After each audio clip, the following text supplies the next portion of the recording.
Tiene la palabra el diputado Javier David. Gracias, presidente. Como bien decía el diputado Yarlora, ya mucho se ha hablado de lo que es esta reforma tributaria y nuestro A ver, un momento, colega, diputado. Diputada Los Penato, Montenegro, Carmona. Ahora sí. Diego Gracias. Bocio hizo un repaso claro de todo lo que contiene la reforma, de los principales puntos. Obviamente que cada vez que se hace una reforma tributaria de este tipo hay ganadores y perdedores. Yo espero, como lo decíamos ayer también, que podamos tener una reforma mucho más profunda en algún momento de la Argentina. Yo sé que este no es el mejor momento y creo que es un paso adelante que se puede ir dando. Tenemos que ir hacia un sistema mucho más progresivo, con la posibilidad de que sea más justo y que no paguen lo mismo aquel que menos tiene que aquel que tiene más. Y también, y es claro, que muchas de las reformas, más allá de la eficiencia que tenga o no, están orientadas a tratar de generar y de alivianar la carga fiscal y generar trabajo, generar la posibilidad de mayor inversión. Creo, sin embargo, que el déficit fiscal es quizás el punto más importante o el freno de mano más importante que tiene la Argentina para lograr, en definitiva, su crecimiento. Y creo que ahí hay que apuntar. Y obviamente cuando uno hace reformas que generan costo fiscal porque deja de percibir impuestos, tenemos que buscar la manera de compensarla. Yo quiero hablar de dos o tres cuestiones. El primero tiene que ver con el decreto 814. Lo hemos hablado en comisión con los funcionarios y más allá de la eficiencia que haya tenido, la realidad es que el decreto 814 posibilitaba que las empresas o que los empleadores del interior tengan un monto diferencial para pagar contribuciones y que también podían compensar con el IVA. Y me parece que ahora vamos en el plazo de 4 años a equiparar estas condiciones. Y si hay algo que se prometía y que ha sido también recepcionado en el norte de la Argentina con el Plan Belgrano que anunciara Mauricio Macri en el 2015, eran medidas de compensación, medidas diferenciales, no igualarlo. Yo no digo que el 814 haya que mantenerlo, porque posiblemente haya perdido después de más de 20 años la eficiencia o la vigencia que debiera tener, pero volver a poner en igualdad de condiciones a la empresa que da trabajo en el centro del país, la que está más cerca del puerto, la que tiene mayor infraestructura, la que tiene mayor logística, que aquella que está en las zonas alejadas, me parece un error que hay que buscar sustituir. Y si bien en la discusión en comisión vamos a tratar de acelerar el monto de lo que se deduce de las contribuciones patronales que está aquí en este proyecto, la realidad es que yo creo que seguimos necesitando un sistema diferencial.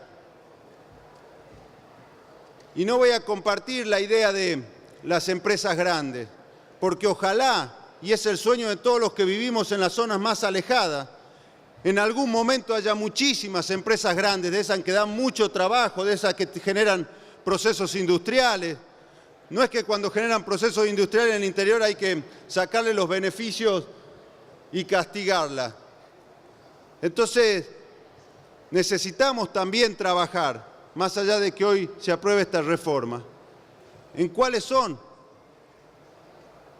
los incentivos que vamos a tener para que aquel que produzca, aquel que quiera generar un proceso industrial, le sea conveniente radicar su industria en el interior profundo de la Argentina y no que por costos, no por estar más cerca, no por no pagar flete, estén tentados siempre de invertir en el centro del país. Miren lo que ha pasado con el tema retenciones. Aquí tiene la misma ventaja de la eliminación aquel que produce con diferencias de rindes, con diferencias climáticas, con diferencias, obviamente, de flete en el Chaco salteño que aquel que lo hace acá, muy cerca del centro del país. Y es ahí donde nosotros tenemos que buscar esa diferenciación para lograr mayor inversión en el interior y empezar a encontrar aquel camino que se prometió con el Plan Belgrano y que nosotros tanto reconocimos y alabamos de decir, para que la Argentina empiece a ser equitativa, tiene que haber un complemento, tiene que haber medidas efectivas que permitan lograr equilibrar a lo largo de los años esas zonas del país. Se dijo acá, y lo voy a decir en forma muy sucinta, porque este proyecto planteó que muchas de las reformas tenían que ver con la salud. Y la verdad es que yo voy a defender el sector tabacalero de Salta.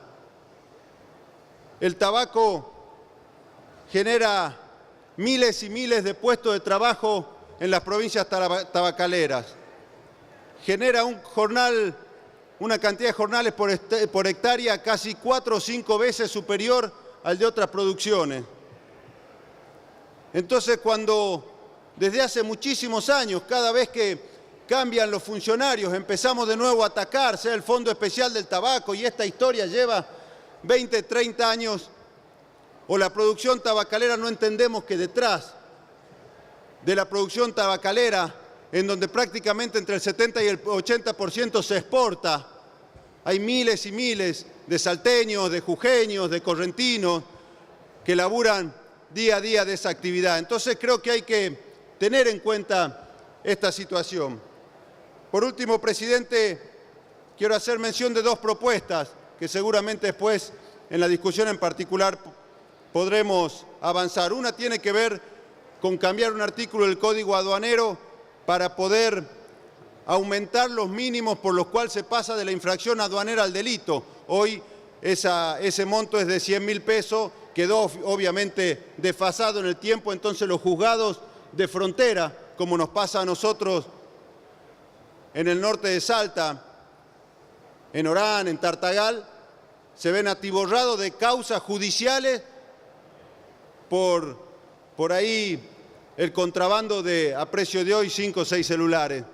Y esto genera que esos mismos juzgados, que son ya pocos, tienen que encargarse del narcotráfico, tienen que encargarse de la trata de personas, tienen que encargarse de los delitos económicos. Entonces, hemos hablado con el Ministerio de Justicia, con Aduana, vamos a incorporar un artículo levantando ese monto. Y el otro, y con esto termino, presidente, tiene que ver con regular los embargos de la AFIP.